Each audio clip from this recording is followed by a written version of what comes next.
Hey there, hope you're doing good. Welcome to one another video of playlist Decoding IMS. तो चलिए start करते हैं. तो last lecture में हमने क्या देखा था? Recoverable schedule. So before we start I have some amazing news for you guys. तो मैंने ना अभी रिसेंटली यानी कि कल ही कोर्स लॉन्च किया है आईएमएस का. इसमें प्रैक्टिस सेट है, ठीक है, और पीवाईक्यूज वगैरह हैं. तो बहुत ही सिलेक्टेड क्वेश्चंस हैं, राइट, जो एग्जाम में बार बार रिपीट होते हैं. तो इफ़ यू आर इंटरेस्टेड आप कर सकते हैं एनरोल. तो यही बताना था, मैं लिंक डाल दूंगा डिस्क्रिप्शन में. तो लास्ट लेक्चर में हमने देखा था रिकवरेबल शेड्यूल, कि कोई भी शेड्यूल रिकवरेबल होगा या नहीं होगा, ये देखा था हमने. तो अब उसकी कंटिन्यूएशन में एक और टॉपिक देख रहे हैं, concurrency control with locking methods. तो चलिए स्टार्ट करते हैं. तो कंकरेंसी कंट्रोल, तो सबसे पहले हम इसकी डेफिनेशन देखते हैं कि लॉक होता क्या है, राइट. जैसे कंकरेंसी कंट्रोल है, हमें कंट्रोल करना है, और इसका वन ऑफ द मेथड है लॉकिंग मेथड्स. लॉकिंग मेथड्स में लॉक होता है, राइट. अब लॉक क्या होता है उसके बारे में बात करते हैं. So it guarantees exclusive use of a data item to a current transaction. It guarantees exclusive use of a data item to a current transaction. ठीक है, तो क्या करेगा, अगर किसी भी ट्रांजेक्शन को कुछ जैसे ऑपरेशन करना हो, ठीक है, तो वो क्या कर सकता है, लॉक एक्वायर कर सकता है. ठीक है, और उसको इसको एक गारंटी करता है कि उसका एक्सक्लूसिव यूज हो रहा है उस डेटा आइटम का. अब T2 देखो, यहाँ पे T2 does not have access to a data item that is currently being used by T1. अगर T1 ने लॉक एक्वायर कर रखा है तो T2 उसे यूज नहीं कर सकता. ठीक है, and vice versa. Transaction acquire lock prior to data access, तो डेटा एक्सेस करने से पहले ही उसे लॉक लेना पड़ेगा. The lock is released when transaction is complete. ठीक है, मैं फिर से बताता हूँ. हम क्या करते हैं, लॉकिंग मेथड यूज करते हैं कंकरेंसी कंट्रोल के लिए, और इसमें एक लॉक आता है, ठीक है, लॉक आता है टर्म. तो ये किस लिए यूज होता है, इसका एक्सक्लूसिव यूज होता है ओवर डेटा आइटम, ठीक है, फॉर कंकरेंट कंट्रोल, राइट.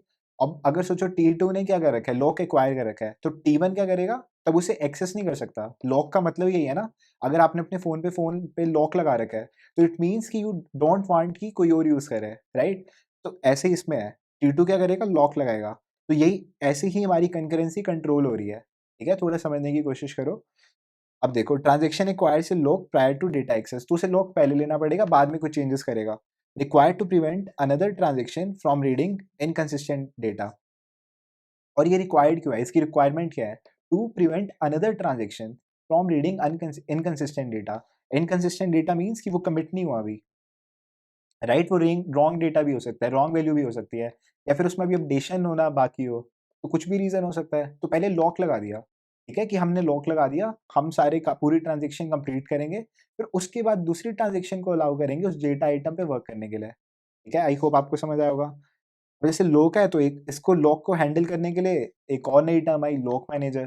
तो इसकी ये क्यों रिस्पॉन्सिबल है, ये क्या करेगा, जितनी भी असाइनिंग पॉलिसीज होती है ना, या फिर policing the locks used by the transaction, तो यही करता है, या तो परमिशन ग्रांट करता है या फिर डिनाई करता है. तो लॉक मैनेजर ही वो हैंडल करता है कि इस ट्रांजैक्शन को कब देना है, ठीक है, लॉक कब उसका रिलीज करना है लॉक.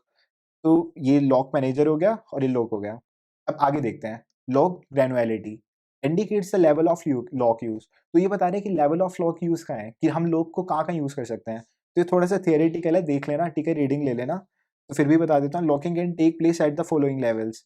एक तो हो गया डेटाबेस लेवल, इसमें क्या होगा, एंटायर डेटाबेस पे ही लॉक लगा दिया. ठीक है, टेबल लेवल लॉक, इसमें क्या किया, एंटायर टेबल पे लॉक लगा दिया. And same for page level, इसमें पेज लेवल पे लॉक लगा दिया, एंटायर डिस्क पेज. अब देखते हैं next, row level lock allows concurrent transaction to access different rows of the same table, even if the rows are located on the same page. ठीक है, ये हो गया रो लेवल लॉक. अब next देखते हैं field level lock. Field level lock क्या है, allows concurrent transactions to access the same row as long as they required the use of different fields. Fields क्या होगी, हमारी attributes within that row. तो ये theory है, ठीक है, यहाँ पे हम लोग क्या कर सकते हैं, इंप्लीमेंट कर सकते हैं. अब आगे देखते हैं, यहाँ पे हमने सब जगह लॉक कर लिया. अब क्या एक डिसएडवांटेज है इसमें, क्या है, all the mention locks are dependent on database resources. ठीक है, ये सारे के सारे क्या है, डिपेंडेंट है डेटाबेस रिसोर्सेज पे, but not only on transactions. Transactions पे नहीं है ये डिपेंड, बट किस पे, डेटाबेस रिसोर्सेज पे है. It will increase the overhead and cause deadlocks. ठीक है, आगे हम देखेंगे डेडलॉक्स क्या होता है. Two-phase locking, 2PL, is another type of solution where the resources will be locked based on the need of transactions, right? उसमें क्या है, वो डेटाबेस रिसोर्सेज पे डिपेंडेंट है, बट हम क्या चाहते हैं, ट्रांजेक्शन पे डिपेंडेंट हो। जैसे किसी ट्रांजेक्शन को जरूरत हो तब वो लॉक ले ले और अपना काम करके रिलीज कर दे। तो अब यहाँ से क्या हुआ, 2PL एक नई term I, to phase locking, और इसी को भी हम पढ़ेंगे जो कि बहुत इंपॉर्टेंट है, राइट। अभी बेस बना रहा था मैं, ये थियरी है। तो डिसएडवांटेज आई, अब यहाँ पे 2PL आया, ठीक है। 2PL भी बाद में आएगा, पहले हम बात करते हैं लोक बेस्ड प्रोटोकॉल की। तो लोक बेस्ड प्रोटोकॉल सबसे सिंपल प्रोटोकॉल है लोक का। तो अब देखते हैं इसमें क्या होता है। जैसे कोई भी ट्रांजेक्शन है, राइट, ट्रांजेक्शन, इसको क्या है, सोचो इसको कुछ काम करना है, या तो रीड ऑपरेशन करना है, राइट करना है, क्या जो भी करना है। तो वो ऑपरेशन करने से पहले ये क्या करेगा, लॉक के लिए रिक्वेस्ट करेगा, ठीक है, लॉक के लिए रिक्वेस्ट करेगा। उसके बाद फिर क्या होगा, जो हमारा पीछे देखो मैंने बताया था ना, ये लॉक मैनेजर, तो लॉक मैनेजर क्या करेगा, आगे देखेगा कि क्या वो जो लॉक मांग रहा है वो फ्री है या नहीं है। अगर वो लॉक फ्री है तो उसको मिल जाएगा, तो ग्रांट कर देगा। और जैसे ही उसका काम हो जाएगा, ग्रांट हो गया, लॉक रिलीज रिवॉक, जब वर्क फिनिश हो जाएगा ये यहाँ पे लगा दो, ग्रांटेड। और जब उसका काम ट्रांजेक्शन का कंप्लीट हो जाएगा तो लॉक रिलीज हो जाएगा या रिवॉक कह लो, राइट। और इन केस वो फ्री नहीं है तो क्या करेगा, सिंपली वेट करेगा, ठीक है। कोई भी ट्रांजेक्शन को कोई ऑपरेशन करना है, वो क्या करेगा, वेट करेगा, ठीक है। वो पहले रिक्वेस्ट करेगा, और रिक्वेस्ट हैंडल कौन करेगा, ये जो मैंने पीछे डेफिनेशन लिखवाई है ये वाली, लॉक मैनेजर। वो लॉक मैनेजर का काम है। अब आपको समझ आया लॉक मैनेजर क्या कर रहा है। तो उसकी वो रिक्वेस्ट हैंडल करेगा, या तो अप्रूव करेगा या फिर उसको वेटिंग में डालेगा कि भाई वेट कर, अभी अभी फ्री नहीं है। और फ्री है तो उसको ग्रांट कर देगा, और उसके बाद जैसे उसका काम हो जाएगा तो वो रिवॉक कर देगा वापस, ठीक है, लॉक रिलीज करवा देगा। अब बात करते हैं लॉक्स की। तो दो तरह के लॉक्स होते हैं हमारे, एक हो गया शेयर्ड लॉक और एक हो गया एक्सक्लूसिव लॉक, ठीक है। इसमें ओनली रीड। तो शेयर्ड लॉक किस लिए यूज होता है और एक्सक्लूसिव लॉक में, इन दोनों में डिफरेंस क्या है, कि दो लॉक्स बनाने की क्या जरूरत पड़ी। तो फर्स्ट है शेयर्ड लॉक। तो अगर आपको पता हो मैंने क्या बताया था, रीड रीड में कभी कॉन्फ्लिक्ट नहीं होता, ठीक है, रीड रीड में कभी कॉन्फ्लिक्ट नहीं होता।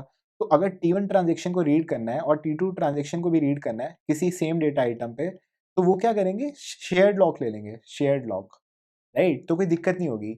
But in case of conflicts, and वो हमारे कौन से कॉन्फ्लिक्ट्स हैं, राइट, रीड राइट, ठीक है, रीड राइट। एक सेकेंड मैं थोड़ा सा ना चेंज कर रहा हूँ, ये राइट रीड है, रीड राइट या फिर राइट रीड। या तो हमें राइट करना है, या रीड राइट करना है, या राइट रीड करना है, ठीक है, इनका कोई कॉम्बिनेशन करना है। तो हम क्या करेंगे, एक्सक्लूसिव लॉक लगाएंगे। अब देखो थोड़ा समझो, शेयर्ड लॉक की बात करूं मैं यहाँ पे, तो हमने लॉक कर लिया पहले, उसके बाद हमने रीड करा, ठीक है, रीड कर लिया, अब हमारा काम हो गया, वैल्यू रीड करनी थी, हो गया। फिर हम क्या कर देंगे, लॉक को अनलॉक कर देंगे क्योंकि काम हो गया। अब शेयर्ड लॉक की बात करते हैं, एस की, ये एक्सक्लूसिव लॉक है। एक सेकेंड, शेयर्ड लॉक तो देख लिया ना, ये एक्सक्लूसिव लॉक है और ये एक्स है, एक्सक्लूसिव लॉक। और एक्सक्लूसिव लॉक को हम कैसे रिप्रेजेंट करते हैं, ये एक्स है, राइट। अब उसके बाद क्या हुआ, अगर उसको राइट ऑपरेशन करना है, या रीड राइट करना है, या फिर राइट रीड करना है, तो वो पहले एक्सक्लूसिव लॉक को एक्वायर करेगा। उसने लॉक लगाया, उसके बाद वो राइट करेगा या फिर रीड राइट करेगा या फिर राइट रीड करेगा। उसके बाद जैसे ही उस ट्रांजेक्शन का काम कंप्लीट हो गया, वो क्या कर देगा, लॉक को अनलॉक कर देगा, ठीक है। तो ये डिफरेंस है शेयर्ड लॉक और एक्सक्लूसिव लॉक में। अब नेक्स्ट देखते हैं लॉक कंपैटिबल टेबल। तो इसमें क्या है, जैसे ये हमारे शेयर्ड लॉक हो गया और ये एक्सक्लूसिव लॉक हो गया, तो ये होल्ड करके बैठा हुआ है अभी। जो ये वाला कॉलम है ना, ये वाली रो है, ठीक है। तो ये क्या है, ये एक्वायर करके बैठा हुआ है। देखो ये एक्वायर करके बैठा हुआ है और ये रिक्वेस्ट कर रहा है, ये दोनों रिक्वेस्ट कर रहे हैं। तो उस सिनेरियो में बता रहा हूँ मैं कि एस और एस है, जब दो शेयर्ड लोग हैं तो क्या होगा, ग्रांट हो जाएगा उसको, ठीक है। अगर एक शेयर्ड लोग अभी कोई एक्वायर करके बैठा हुआ है और कोई और ट्रांजेक्शन आ गया, देखो ये टी आई है, ये एक्वायर करके बैठा हुआ है, और ये क्या है, टीजे, ये रिक्वेस्ट कर रहा है शेयर्ड लॉक के लिए, तो उसको मिल जाएगा। सिर्फ एक ही केस होता है जिसमें ग्रांट हो जाता है, बताया था ना मैंने, शेयर्ड लॉक वाला, क्योंकि रीड रीड में कोई कॉन्फ्लिक्ट नहीं होता, इसका रीजन यही है। तो जब शेयर्ड लॉक आपस में, मतलब एक ने एक्वायर कर रखा है तो दूसरा transaction at the same time उसी लॉक को एक्वायर कर सकता है, शेयर्ड वाले को। But in case of rest three cases क्या होगा, अगर यहाँ पे एक्सक्लूसिव लॉक है और यहाँ पे शेयर्ड है तो ग्रांट नहीं होगा। सेम फॉर एक्सक्लूसिव एंड यहाँ पे same for S N X, right. तो ये हमारे दो लॉक्स हो गए, शेयर्ड एंड एक्सक्लूसिव। और ये हमने इसकी टेबल देखी। तो अब थोड़ा आगे और देखते हैं। तो शेयर्ड और एक्सक्लूसिव लॉक से क्या हो रहा है, increased overhead. The type of lock held must be non before A lock can be granted. तो इसमें क्या है, ओवरहेड कैसे हो रहा है, ठीक है, प्रॉब्लम आ रही है कि आपको पहले पता लगाना पड़ेगा कि उसको काम कौन सा करना है, ठीक है। तो आपको पहले पता होना चाहिए कौन सी ऑपरेशन कर रहा है वो, ठीक है। जैसे रीड राइट कर रहा है, देखो रीड राइट कर रहा है या फिर राइट रीड कर रहा है, तो एक्सक्लूसिव लॉक लेना पड़ेगा। और अगर वो खाली रीड कर रहा है तो शेयर्ड लॉक लेना पड़ेगा, ठीक है। तो इसलिए हमारा ओवरहेड इंक्रीज हो रहा है, ठीक है। और हमको पहले ही पता लगाना पड़ेगा कि कौन सा लॉक देना है उसे। तो 3 लॉक ऑपरेशंस होते हैं हमारे, रीड लॉक, राइट लॉक और एक अनलॉक। ये क्या करेगा, read lock to check the type of lock. Read lock देखेगा कि क्या इसको कौन सी टाइप देनी है। और राइट क्या करेगा, to issue the lock. Write lock to issue the lock and unlock to release the lock. तो ये सब हो गए, ठीक है। अब देखते हैं, अब एक एग्जांपल से देखते हैं, राइट। जैसे लॉक कैसे काम करते हैं, जैसे T1 T2 है, 2 ट्रांजेक्शन है, तो बेसिक सा क्या है, ये कंकरेंट शेड्यूल है, ठीक है। तो यहाँ पे ऑपरेशंस हो रहे हैं। तो अगर यही काम लॉक के साथ होएगा तो कैसे होगा। तो जैसे अब रीड ऑपरेशन है, ठीक है। तो हमको पहले ही पता लगाना पड़ेगा कि कौन कौन से इसमें ऑपरेशंस करने हैं। तो ओवरहेड इसमें इंक्रीज हो रहा है, ये इसका डिसएडवांटेज है। तो रीड और राइट, तो इस केस में क्या करेगा, एक्सक्लूसिव लॉक लेगा। एक्सक्लूसिव लॉक को हम किससे रिप्रेजेंट करते हैं, एक्स से, ठीक है। और शेड को एस से। तो अब देखने इसने 2 ऑपरेशन करने हैं, तो इसने एक्सक्लूसिव लॉक ले लिया, ठीक है। इसने एक्सक्लूसिव लॉक ले लिया, उसके बाद इसने अपने काम फिनिश करे। जैसे रीड कर लिया, फिर ये वैल्यू में चेंज कर लिया, फिर राइट कर दिया। रीड राइट था, अब जैसे इसका काम हो गया, ठीक है, यहाँ पे इसका काम हो गया, कॉन्करेंट है ना, अब T2 की बारी है इसके बाद, ठीक है, ये टाइम ऑर्डर सीक्वेंस है। उसके बाद क्या हुआ, इसने अनलॉक कर दिया, जैसे इसका काम कंप्लीट हुआ इसने अनलॉक कर दिया। T2 में देखो, सेकंड ट्रांजेक्शन में इसने देखो क्या करना है, खाली रीड करना है, ठीक है, एक ए डेटा आइटम पे और एक सी डेटा आइटम पे, लेकिन इसको राइट नहीं करना, ठीक है। इसलिए हमारा ओवरहेड इंक्रीज हो रहा है बार बार, क्योंकि हमें पता लगाना पड़ रहा है कि कौन कौन से ऑपरेशन होने वाले हैं और उसके बेस पे ही लॉक एक्वायर होएगा। अब लॉक ऑफ ऐसे है, ठीक है, इसने लॉक लगा दिया, शेयर्ड लॉक लगा दिया अपने पे, मतलब रिक्वेस्ट किया मैनेजर से,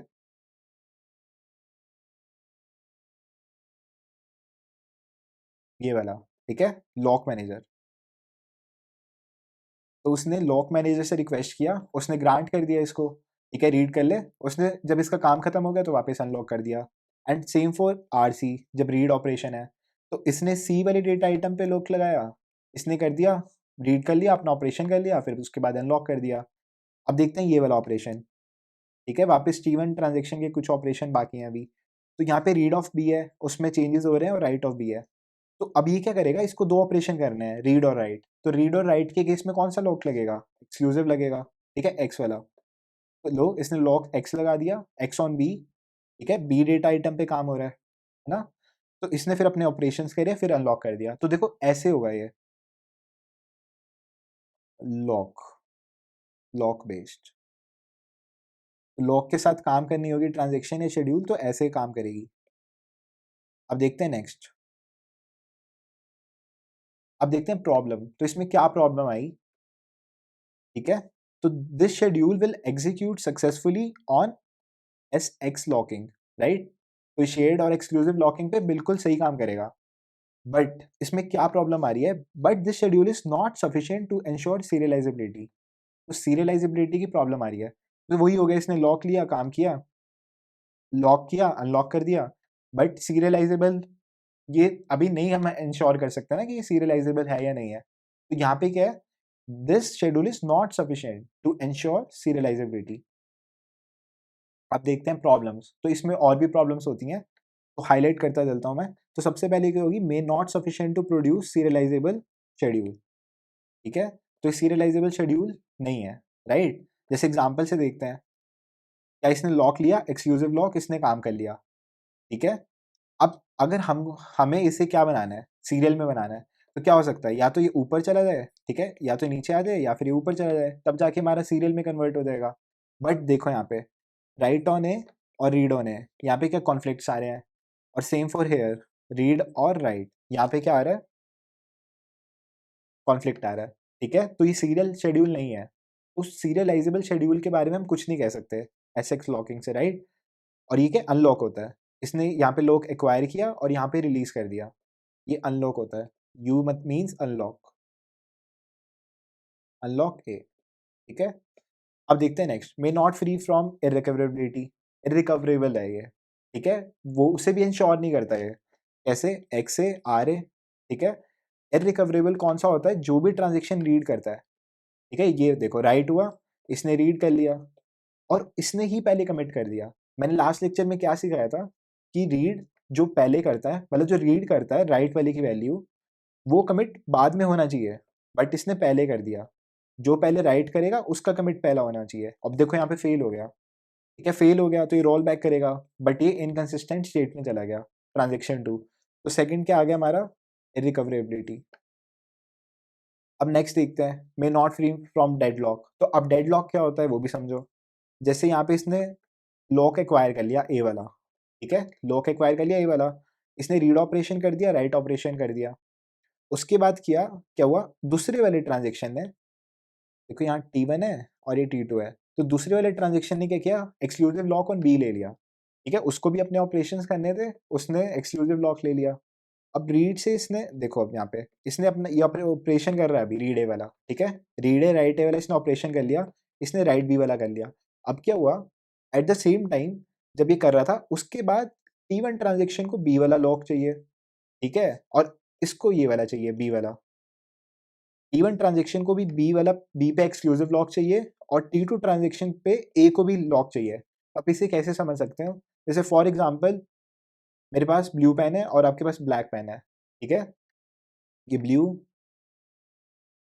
मेरे पास है और ब्लैक आपके पास है, तो हम अपना काम कर रहे हैं, ठीक है, कर रहे हैं, आपने भी अपना काम किया, तो क्या हुआ, सडनली मेरे को ब्लैक पेन की जरूरत पड़ गई, ठीक है, ब्लैक पेन की, और आपको ब्लू पेन की जरूरत पड़ गई, और वो काम के लिए चाहिए आपको भी मेरे को भी, ठीक है, मेरे पास ब्लू है, मेरे को ब्लैक चाहिए, तो मैंने रिक्वेस्ट की, लेकिन वो तो आपके पास है अभी, ठीक है, ये देखो आपके पास है, तो आप दे ही नहीं सकते क्योंकि आपका खुद का भी काम नहीं हुआ।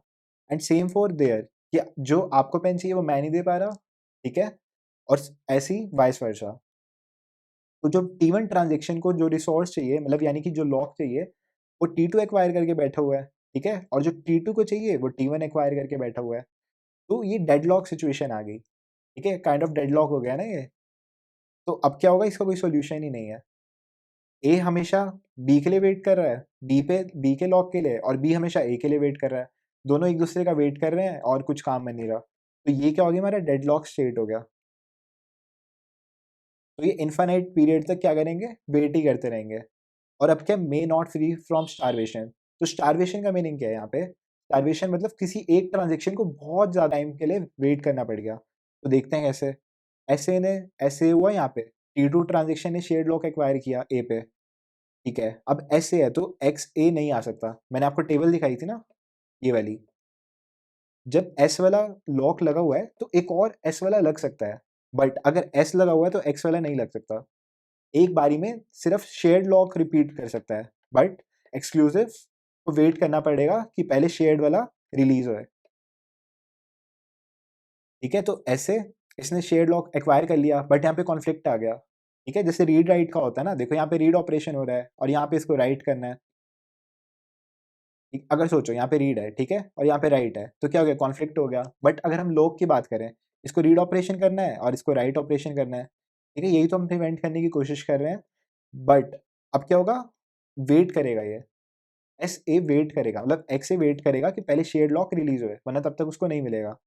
अब इसने वेट करा, ठीक है, उसके बाद क्या किया, T3 ने भी शेयर्ड लॉक ले लिया। मैंने बताया ना, शेयर्ड लॉक ले सकते हैं, कोई दूसरा ट्रांजेक्शन भी शेयर्ड लॉक एक टाइम पे ले सकता है, बट एक्सक्लूसिव लॉक नहीं ले सकता। मैंने दिखाया था ना, एस और एस में ही एस है बस, बाकी जगह नो थे, ठीक है। फिर अब क्या किया, इसने रिलीज कर दिया, इसका काम हो गया, इसने रिलीज कर दिया। अब देखो, इसका रिलीज हो गया। अब बात करते हैं इसकी, अब इसने एक्वायर कर रखा है तो इसने फिर रिक्वेस्ट की, फिर इसको पता चला T3 ने एक्वायर कर रखा है, तो ये फिर से वेट कर रहा है। फिर देखो यहाँ पे, अब इसका काम खत्म होने से पहले क्या हुआ, देखो यहाँ पे, अब इसका काम खत्म होने से पहले यहाँ पे T4 ने भी एक्वायर कर लिया, ठीक है, T4 ने भी एक्वायर कर लिया। अब T4 ने एक्वायर कर लिया और जैसे ही T3 का काम खत्म हुआ, इसने रिलीज कर दिया, इसने देखा रिलीज कर दिया, तो अब ये फिर से रिक्वेस्ट कर रहा है, बट अभी T4 ने कर रखा है, फिर से एस और एक्स इकट्ठे नहीं आ सकते, शेयर्ड लॉक और एक्सक्लूसिव लॉक इकट्ठे नहीं आ सकते, राइट? तो अब क्या हुआ, अब इसका काम खत्म हुआ, उसके बाद एक्सए को जाके कहीं मिलेगा, एक्सए इसको लॉक मिलेगा, एक्सक्लूसिव लॉक ट्रांजेक्शन को। जब ये खत्म हो गया ना, ये देखो ये वाला पार्ट, इसके बाद जाके इसको कहीं मिलेगा, तो इसको क्या होगा, इनफाइनाइट वेटिंग टाइम होगा इसके लिए, इनफाइनाइट वेटिंग टाइम। तो इस इनफाइनाइट वेटिंग टाइम को क्या कहते हैं, स्टारवेशन कहते हैं, ठीक है? अब आगे देखते हैं, अब बात करते हैं two phase locking to ensure serializability. अब टू फेज लॉकिंग की बात करते हैं, अभी तो खाली लॉकिंग था ना, ठीक है? और इसकी प्रॉब्लम्स देखी हमने, और अभी हमने देखा दो तरह के लॉक्स होते हैं, एक्सक्लूसिव एंड शेयर्ड, राइट? तो अब आगे देखते हैं two phase locking to ensure serializability. तो अब देखते हैं 2PL में क्या फ़र्क है, हम इसको 2PL भी बोलते हैं, 2PL, ठीक है? तो defines how transactions acquire and relinquish locks. अब देखते हैं guarantees serialisability but it does not prevent deadlock. तो ये क्या करेगा, सीरियलाइजेबिलिटी को तो इंश्योर करेगा, बट ये कभी भी डेडलॉक्स को प्रिवेंट नहीं कर पाएगा, ठीक है? और इसके अंदर सबसे इंपॉर्टेंट चीज़, दो फेज होते हैं इसके अंदर, जो सबसे ज़्यादा इंपॉर्टेंट है, ठीक है? 2PL का वर्ड जहाँ भी आए तो यानी कि टू फेज लॉकिंग, इसका नाम ही देखो टू फेज लॉकिंग है, तो इसके अंदर यानी कि दो फेज होंगे, है ना, टू फेजेस। और वो टू फेजेस कौन से हैं, first is growing and second is shrinking. तो ग्रोइंग और श्रिंकिंग में क्या फ़र्क होता है, growing phase in is in which a transaction acquires all the required locks without unlocking any data, ठीक है? तो ये क्या करेगा, सारे के सारे लॉक्स जो भी इसको चाहिए होंगे, ठीक है? जैसे इसको शेयर्ड लॉक चाहिए ऑन, देखो जैसे इसको शेयर्ड लॉक ऑन ए चाहिए, देखो शेयर्ड लॉक ऑन ए चाहिए, एक्सक्लूसिव लॉक ऑन बी चाहिए, जितने भी एक्सक्लूसिव लॉक ऑन सी चाहिए, तो जितने भी लॉक्स चाहिए ना, स्टार्टिंग में सारे एक्वायर कर लेगा, ठीक है? और एक बार भी इसने रिलीज कर दिया, उसके बाद ये एक्वायर नहीं कर सकता। और श्रिंकिंग में इसका उल्टा होता है, in which transaction release all the locks and can not obtain any new lock. तो फेज होते हैं इसके अंदर, देखो, governed by following rules: two transaction cannot have conflicting locks, no unlock operation can precede a lock operation in the same transaction, no data are affected until all lock are obtained, that is until the transaction is in its lock point, ठीक है? तो ये तीन rules हैं, ये बहुत important है। अब देखते हैं 2PL का एग्जांपल देखते हैं। तो मैं फिर से बताता हूँ इसमें क्या देखा हमने, इसमें टू फेज होते हैं, दो फेज होते हैं, एक हो गया ग्रोइंग फेज और एक हो गया श्रिंकिंग फेज।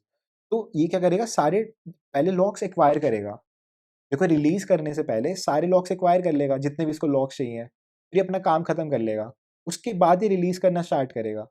देखो एक्वायर कर लिया इसने, लॉक एक्वायर कर लिया, ठीक है, एक्वायर कर लिया, फिर इसने अपने काम करे और उसके बाद रिलीज करेगा, ठीक है? और एक बार रिलीज कर दिया ना, एक्वायर नहीं कर सकता दोबारा, एक्वायर नहीं कर सकता। एक बार रिलीज करना स्टार्ट कर दे तो श्रिंकिंग फेज कहते हैं, और जब तक एक्वायर कर रहा है तो उसे हम ग्रोइंग फेज कहते हैं, ठीक है? और ये तीन भी पॉइंट्स हैं, true transaction can not have conflicting locks नहीं होने चाहिए, जो पीछे देखा हमने। No unlock operation can proceed a lock operation in the same transaction, right? No data are affected until all locks are obtained, that is until the transaction is in its lock point. तो lock point, ठीक है, lock point means कि उसने अभी release नहीं किया। अब 2PL का एग्जांपल देखते हैं, तो ये ट्रांजेक्शन 1 है और ये ट्रांजेक्शन 2 है। तो आपको इसमें क्या देखने को मिलेगा कि पहले सारे लॉक्स एक्वायर हो रहे हैं, फिर सारे रिलीज हो रहे हैं, ठीक है? देखो यहाँ पे इस ट्रांजेक्शन की भी बात करें तो यहाँ पे भी 2PL फॉलो करेगा, राइट?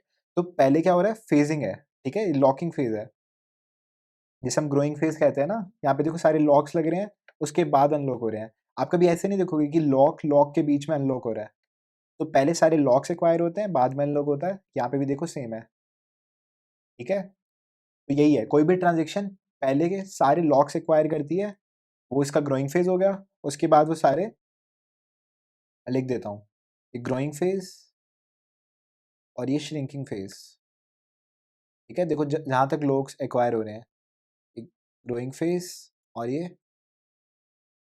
श्रिंकिंग। अब यहाँ पे नोट भी है, we can always achieve serializability. इससे क्या होगा, हम हमेशा अचीव कर पाएंगे। तो अब देखो, इससे देखते हैं ग्राफ से। तो देखो जैसे टाइम 1 हुआ तो इसने एक लॉक एक्वायर किया, फिर एक लॉक एक्वायर किया, फिर एक और लॉक एक्वायर किया, और एक फिर यहाँ पे एक और लॉक एक्वायर किया। जब सारे लॉक एक्वायर कर चुका है ना, तो उसे हम लॉक पॉइंट कहते हैं। अब पता कैसे चलेगा, हम उसे बोलते हैं लास्ट लॉक। जैसे लास्ट लॉक एक्वायर हो गया, उसके बाद अब सीधा रिलीज होगा लॉक। देखो जैसे यहाँ पे जाओगे, टाइम आगे बढ़ा तो रिलीज हो रहा है, राइट? तो रिलीज हो रहा है ना लॉक, तो इसलिए हम इसे बोलते हैं ग्रोइंग फेज, इसे बोलते हैं लॉक फेज। यहाँ पे सारे के सारे इस पीरियड में हमारे सारे के सारे ऑपरेशन हो रहे होंगे, ठीक है, ऑपरेशन हो रहे होंगे और सारे के सारे लॉक्स अभी लॉक्ड हैं, उसके बाद रिलीज होना स्टार्ट होंगे, तो हम इसे श्रिंकिंग बोलते हैं। ये स्टार्ट हो गया, ये एंड हो गया। तो आई होप आपको इससे भी हेल्प हुई होगी समझने में। अब देखते हैं प्रॉब्लम्स इन 2PL। तो 2PL में क्या प्रॉब्लम्स आ रही हैं? जैसे लॉक, एक्सक्लूसिव लॉक एक्वायर करा टीए ने, राइट? फिर रीड ऑपरेशन हुआ, राइट हुआ, फिर अनलॉक हुआ। फिर ऐसे ही इसने क्या किया, एक्सक्लूसिव लॉक एक्वायर किया, रीड ए एक्स ए कमिट। अब देखो, T1 can roll back but T2 already read T1 data, so it is irrecoverable. तो ये इररिकवरेबल है। कैसे? इसने कमिट कर दिया T1 की। देखो हमने सीखा था ना लास्ट लेक्चर में, बिल्कुल वही है। लॉक्स तो देखो लगेंगे, लॉक्स थोड़ा इंडिपेंडेंट है, बट ये लॉकिंग प्रॉब्लम हमारा इरिकवरेबल वाली प्रॉब्लम को सॉल्व नहीं कर रहा, ठीक है? तो यहाँ पे क्या हुआ, ये पहले कमिट हो गया, बल्कि इसको बाद में होना चाहिए था ना, इसको वेट करना चाहिए था T1 के कमिट होने का। अब देखते हैं नेक्स्ट वाला, T1 and T2 both have to wait for indefinite time, so it creates deadlock. तो वही है, जैसे लॉक, इसने एक्सक्लूसिव लॉक ऑन ए ले लिया, इसने एक्सक्लूसिव लॉक ऑन बी ले लिया। अब ये वाला वेट कर रहा है बी के लॉक के लिए और ये वाला कर रहा है ए के लिए, ठीक है? तो दोनों वेट ही करे जा रहे हैं और कोई सॉल्यूशन नहीं निकल रहा। तो अब इसके बाद क्या है, जैसे हमने क्या पढ़ा था पहले, लॉकिंग है ना, लॉक वाला। उसके बाद 2PL पढ़ा। अब उसके बाद क्या होता है, सॉल्यूशंस क्या है इसके, 2PL, रिग्रेस और कंजर्वेटिव 2PL। तो उनमें भी थोड़ा थोड़ा देख लेते हैं, थोड़ा बस थियोरेटिकल है ये। तो स्ट्रिक्ट 2PL क्या होता है, 2PL plus all exclusive lock taken by the transaction must be hold until commit और रोल बैक। तो 2PL के साथ क्या होगा, ये 2PL तो होगा ही, देखो स्ट्रिक्ट 2PL तो होगा ही, ठीक है? प्लस ये सारे के सारे एक्सक्लूसिव लॉक्स एक्वायर कर लेगा, ट्रांजेक्शन कर लेगा, must be hold until commit और रोल बैक। या तो ये रोल बैक हुए या फिर कमिट हुए, तब तक ये सारे के सारे एक्सक्लूसिव लॉक क्या कर लेगा, मतलब ले लेगा, ठीक है? 2PL भी होगा ये और सारे के सारे एक्सक्लूसिव लॉक ले लेगा जब तक कमिट या रोल बैक ना हो। तो इसके एडवांटेजेस क्या है, मतलब इसकी प्रॉपर्टीज, ये कन्फ्लिक्ट से रियलाइजेबल है, ये रिकवरेबल है, ठीक है, ये रिकवरेबल है, स्केडलेस है, स्ट्रिक्ट रिकवरेबल है। और इसमें क्या प्रॉब्लम आ रही है, मे सफर फ्रॉम डेडलॉक या स्टारवेशन। यहाँ पे डेडलॉक या स्टारवेशन की प्रॉब्लम अभी भी आ रही है। अब नेक्स्ट देखते हैं, नेक्स्ट आता है रिग्रेस 2PL। तो रिग्रेस 2PL में क्या होता है, 2PL प्लस ऑल लॉक्स, उसमें पिछले वाले में कौन से लॉक्स इसने एक्वायर किए थे, ऑल एक्सक्लूसिव लॉक्स बस। और इसमें क्या डिफरेंस होगा, रिग्रेस में शेयर्ड भी इसमें साथ आ जाएगा, ये सारे के सारे लॉक्स एक्वायर कर लेगा, शेयर्ड वाले भी और एक्सक्लूसिव वाले में भी, ठीक है? स्ट्रिक्ट 2PL क्या करता है, सारे एक्सक्लूसिव लॉक्स ले लेता है, ठीक है, होल्ड कर लेता है। और रिग्रेस 2PL क्या करता है, शेयर्ड और एक्सक्लूसिव दोनों कर लेता है, must be hold by the transaction until commit और रोल बैक। और इसमें भी वही प्रॉब्लम आती है, मे सफर फ्रॉम स्टारवेशन डेडलॉक। अब इसके बाद एक और आता है हमारा कंजर्वेटिव 2PL। तो इसमें क्या होता है, each transaction acquire all the lock in the beginning. वो क्या करेगा, सारे के सारे लॉक बिगनिंग में ले लेगा, at the start of execution. Execution start करने से पहले ही सारे लॉक एक्वायर कर लेगा और रिलीज कब करेगा, आफ्टर कमिट। तो इसके अंदर देखो, ये एंश्योर क्या करता है, conflict serializability, recoverability, cascadeless, no cascading rollback, strict recoverable, no deadlock, ठीक है? बट इसमें एक और, इसमें भी एक प्रॉब्लम है, स्टारवेशन वाली, ठीक है? But may suffer from starvation. तो ये हमारा हो गया कंजर्वेटिव 2PL, राइट? तो अब जैसे इसका डायग्राम देख लो, तो बेसिक हो गया, उससे ज़्यादा स्ट्रिक्टर देखें तो स्ट्रिक्ट 2PL हो गया, उसके बाद रिग्रेस हो गया, और एक और बना लो इसके अंदर जो अभी हमने पढ़ा है, कंजर्वेटिव 2PL, ये वाला कंजर्वेटिव 2PL,